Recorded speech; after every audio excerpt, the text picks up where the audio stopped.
네, 이번 시간은 제약바이오 업계의 핫한 소식을 전해드리는 제약바이오 인사이트 시간입니다. 자, 미국에서 알츠하이머 치료 신약이 탄생했습니다.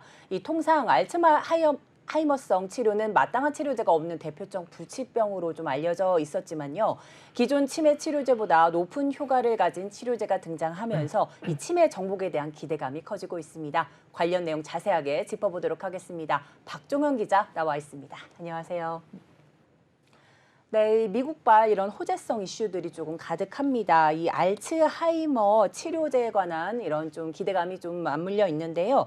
자, 먼저 본격적인 내용 살펴보기 앞서서 먼저 치매에 대해서 간단히 한번 살펴주시죠. 네, 치매는 보통 이제 흔히들 질병명이라고 알고 계실 텐데요. 네네. 치매는 사실 인지 능력이 떨어지는 현상을 말합니다. 파킨슨병이나 알츠하이머병하고도 헷갈리실 텐데요. 네네.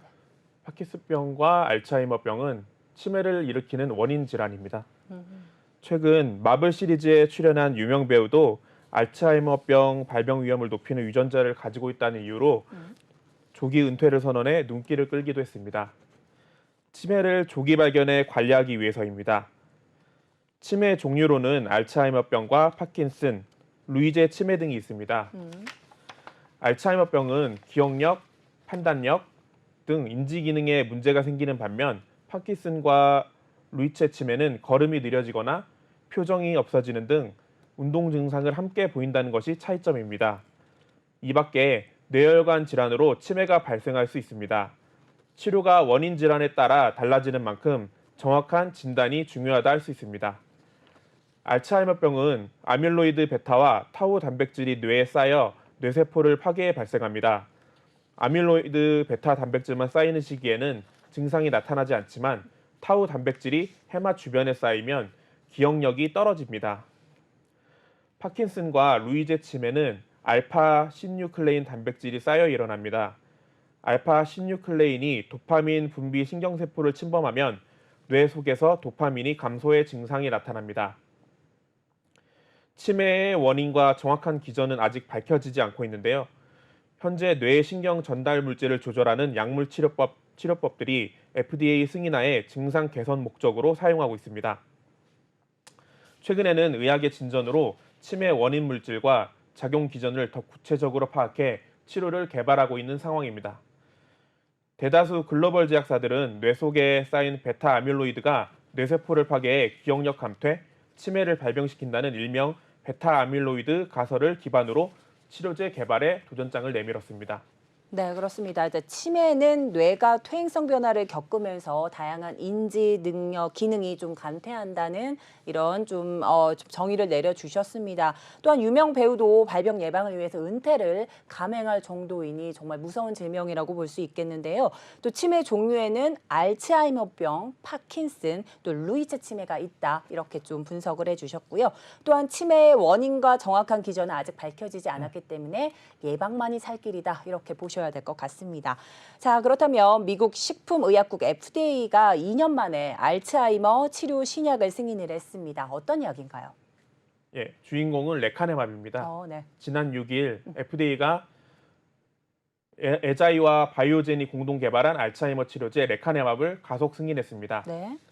가속 승인은 초기 임상시험 결과를 토대로 제한적 사용을 허가하는 제도입니다.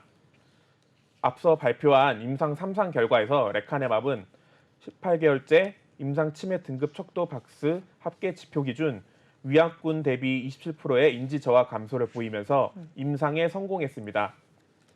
2차 평가 지표도 유의미한 데이터가 도출됐고 아밀로이드 관련 이상 반응도 예상 범위 내로 확인됐습니다. 가속 승인이 나자마자 바이오젠과 에자이는 제품명을 레켐비로 정하고 FDA에 정식 허가 신청에 나섰습니다. 가속 승인은 앞서 2상까지의 결과를 토대로 이뤄졌지만 3상에서 보다 좋은 결과가 나온 만큼 정식 허가에 큰 무리는 없을 거라는 게 업계 중론입니다. 네. 유럽과 일본에도 조만간 신약 승인을 신청할 예정입니다.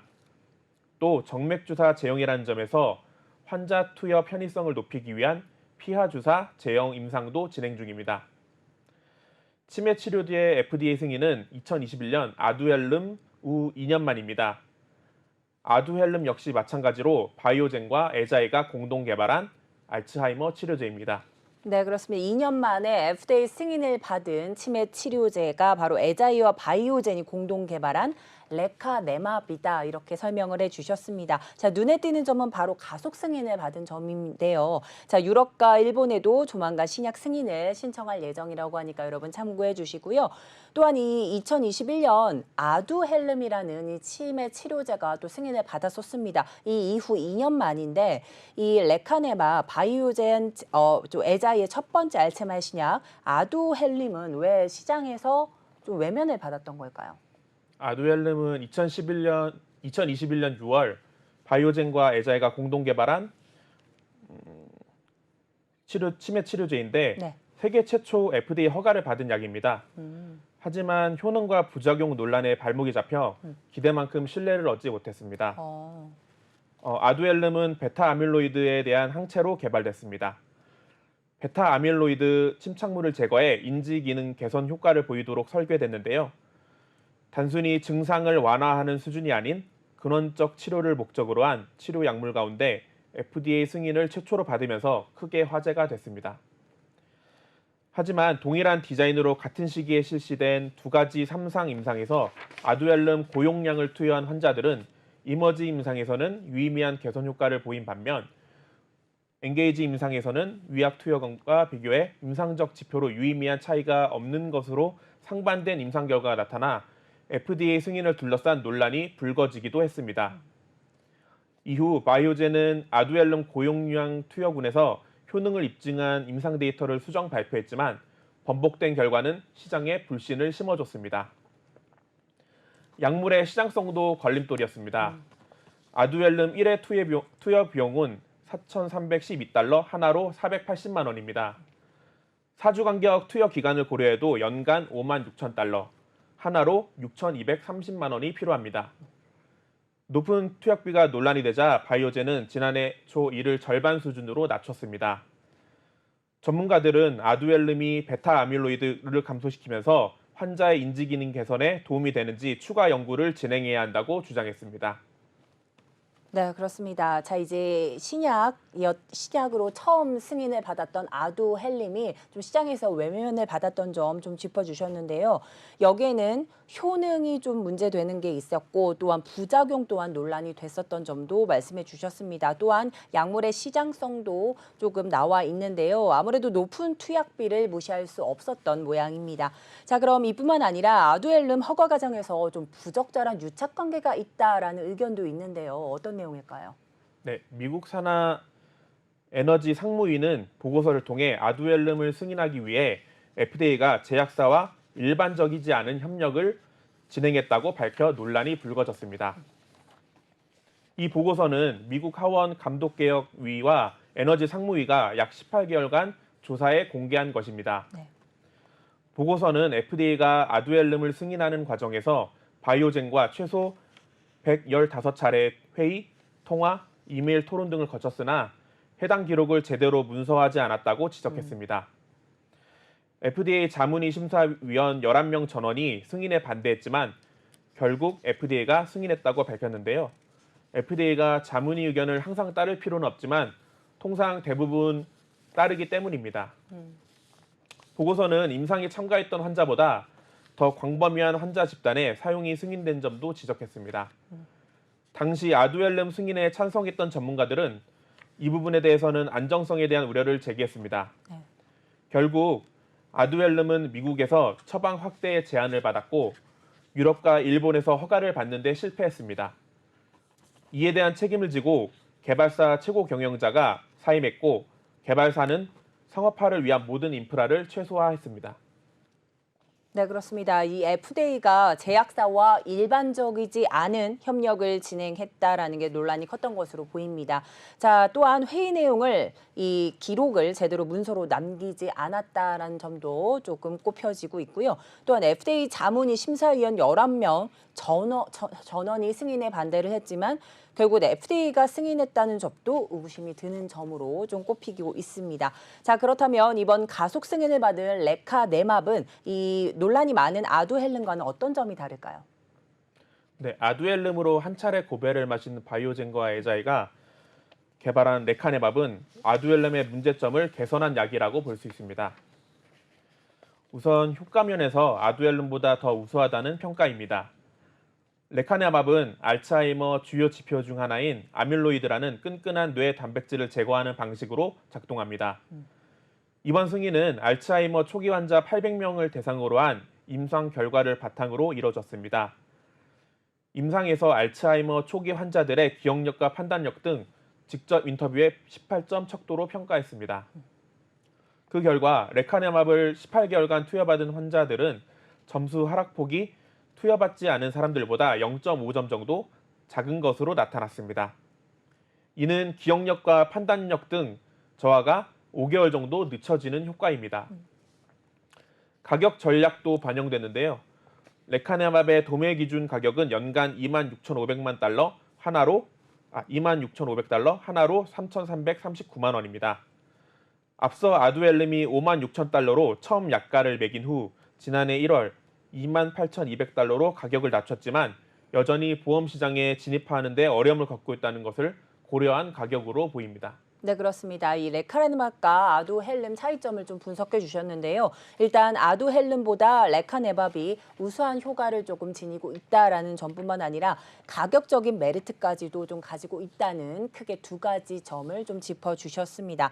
자, 그렇다면 레카네밥이 실제 처방 확대로 이어지기까지는 좀 넘어야 될 산이 있을 것 같은데요. 어떤 게 있을까요? 예, 레카네맙 역시 아두헬름과 마찬가지로 부작용 논란에서 자유롭지 못합니다. 네. 지난해 발표된 레카네맙 3상의 오픈라벨 연장 연구에서 레카네맙을 투약한 환자 2명이 뇌졸중과 뇌부종 등의 증상을 겪은 뒤 사망한 것으로 알려졌습니다. 사망자 중 1명은 65세였는데요. 급성 허혈성 뇌졸중 발생 후 30분 이내 응급실에 내원했습니다. 환자는 어떤 치료를 받는지 알지 못하는 레카네맙 무작위 3상에 참여했고 이후 레카네맙 정맥 주사를 2주 간격으로 총 3회 주입하는 오픈 라벨 연구를 이어갔습니다. 뇌졸중 발생 4일 전 레카네맙을 마지막으로 투약했습니다.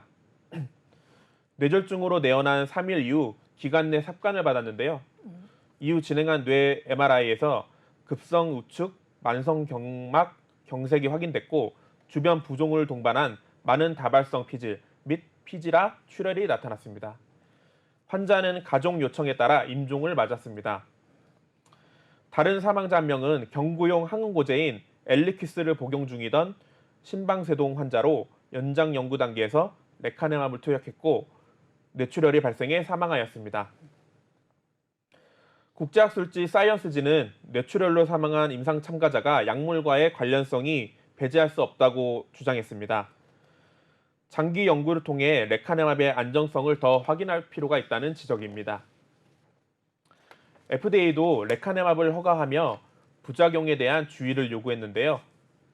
FDA는 레카네맙 처방 정보에는 이 클래스의 항체에서 발생하는 것으로 알려진 뇌 영상 비정상 소견에 대한 경고가 포함됐다며 뇌 영상 비정상 소견은 일반적으로 증상이 없지만 심각하고 생명을 위협하는 사건이 드물게 발생할 수 있다고 밝혔습니다.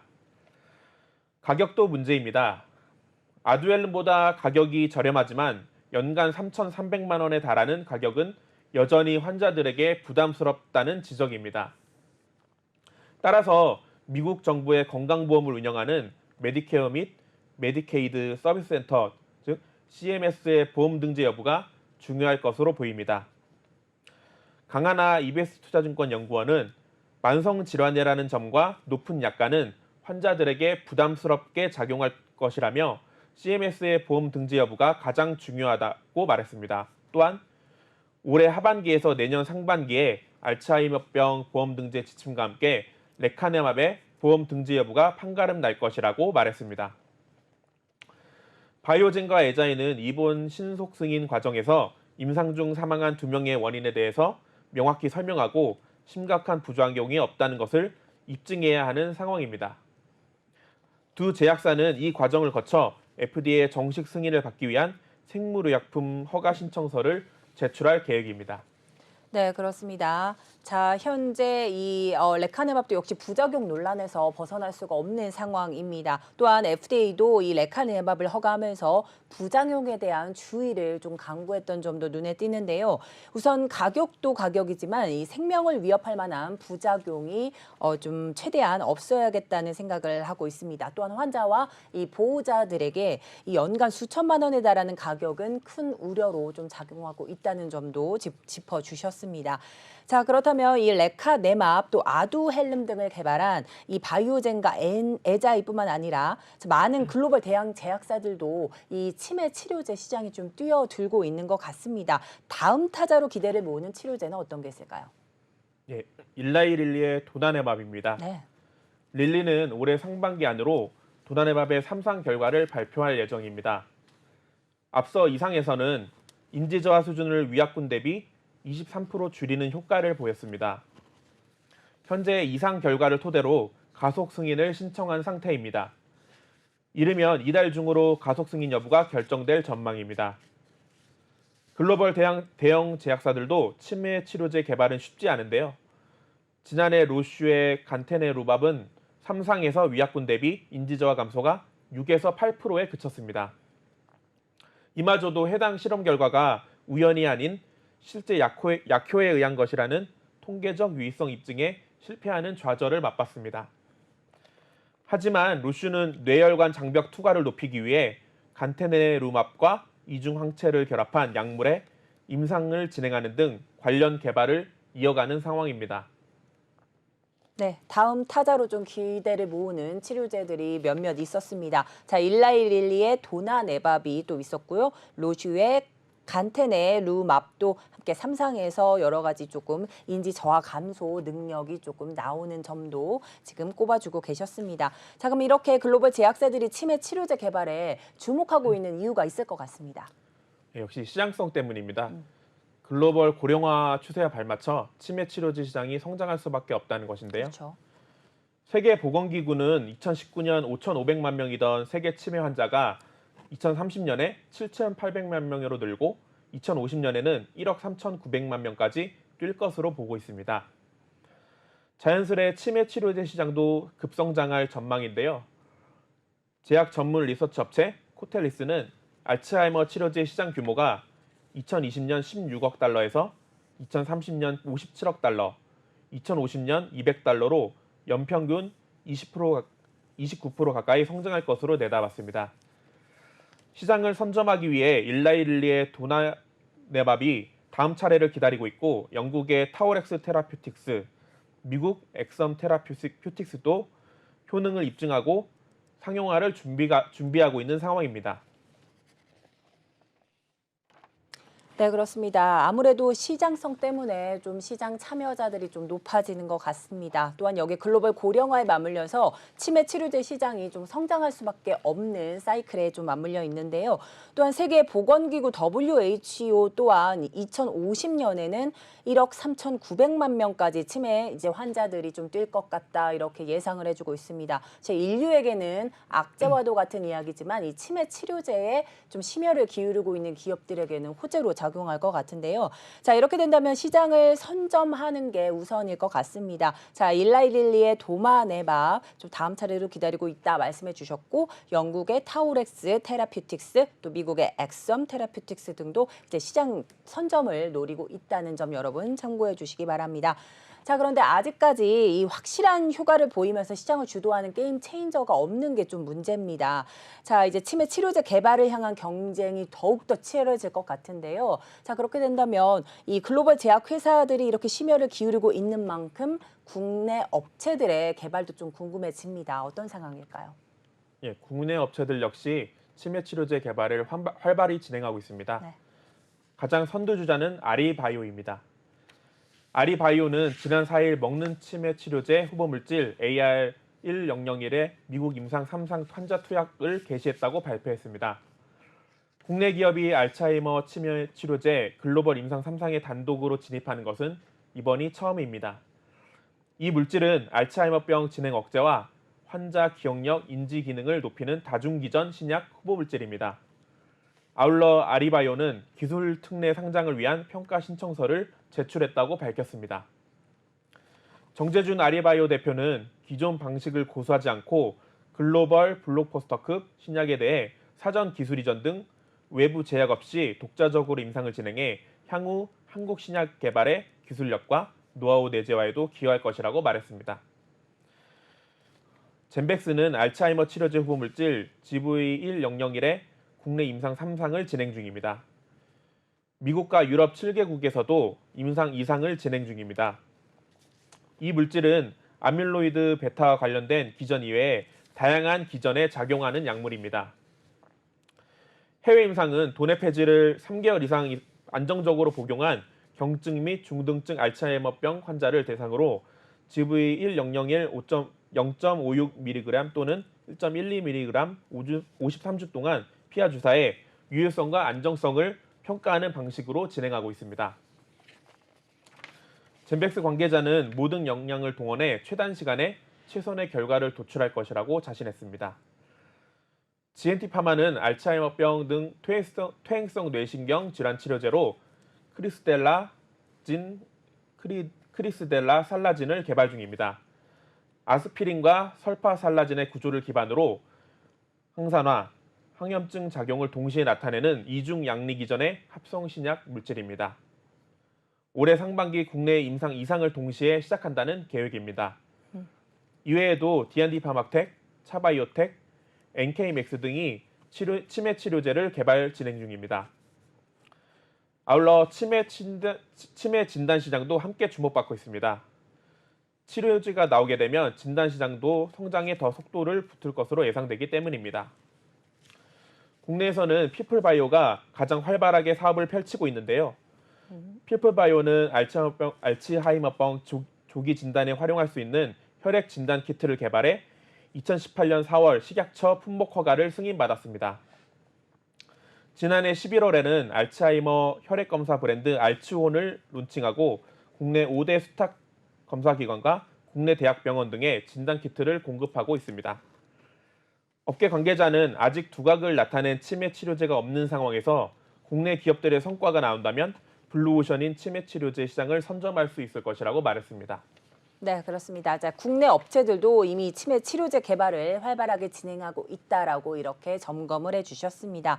가장 선두주자로 꼽히는 게 바로 아리바이오다라면서 좀 설명을 좀 덧붙여 주셨는데요. 이 아리바이오 지난 4일에 먹는 치매 치료제의 이 후보 물질을 좀 발표를 했습니다. 자, 여기에 들어가 있는 이 물질은 알츠하이머병 진행 억제와 또 환자 기억력 또 인지 기능을 높이는 다중기전 신약 후보 물질이 좀 들어가 있다라고 밝히기도 했는데요. 또한 이 선두주자로 꼽히는 아리바이오뿐만 아니라 이 D&D파마텍 또 차바이오텍, NK맥스 등도 치매 치료제 개발에 심혈을 기울이고 있다 말씀을 해주셨습니다. 자, 이와 함께 또 진단 시장도 성장에 더 가속을 좀 밟고 있다 말씀해 주시면서 국내에서는 피플바이오가 이 진단 시장에 조금 뛰어들고 있고 또한 지난해 11월에는 이 알츠온이라는 브랜드까지 론칭을 하면서 이 국내 5대 수탁 검사기관과 또 대학병원 등에도 진단키트를 공급하고 있다 이렇게 전해주셨습니다. 자, 그러면 이제 코로나19 때도 진단키트와 또 치료제 시장이 좀 박빙을 벌였습니다. 자, 기자님께서 보셨을 때는요, 진단키트 시장과 또 치료제 시장 어느 게 더 우세하다고 보시는지 궁금합니다. 뭐 사실 뭐 비슷할 수도 있겠고요. 치매 치료제라는 게 사실 지금까지 나온 약들도 사실 이제 완벽한 치료제는 없는 상황이잖아요. 네네. 그래가지고 그 치매 치료제 효능이나 임상정 데이터가 어느 정도 되는지에 따라 좀 그 시장이 다를 것 같고요. 그러니까 기본적으로 치료제보다는 그래도 진단 시장이 아무래도 진입 장벽도 그렇죠. 낮고 개발 난이도도 더 낮기 때문에 네네. 진단 시장에 대해서는 이제 사실은 현재 피플바이오가 가장 앞서 있는 상황이기 때문에 그렇죠. 일단은 치매 치료제의 효능이 가장 중요할 것 같습니다. 네. 치매 치료제 효능이 좀 떨어진다면 아무래도 진단 시장이 더 주목받을 수밖에 없는 상황이고요. 그런 것 같습니다. 그렇죠. 자, 치료제 시장 좀 쭉 좀 살펴주셨고요. 또한 앞서 살펴주신 것처럼 이 헐리우드의 유명 배우 또한 이 예방을 위해서 좀 은퇴 선언을 하는 것처럼 이 진단 시장도 좀 관련 이제 좀 이용해 주시는 분들 때문에 시장도 커질 것 같다. 이런 분석이 나올 것 같습니다. 자, 오늘 말씀은 여기까지 듣도록 하겠습니다. 지금까지 박종원 기자와 함께했습니다. 도움 말씀 감사드립니다.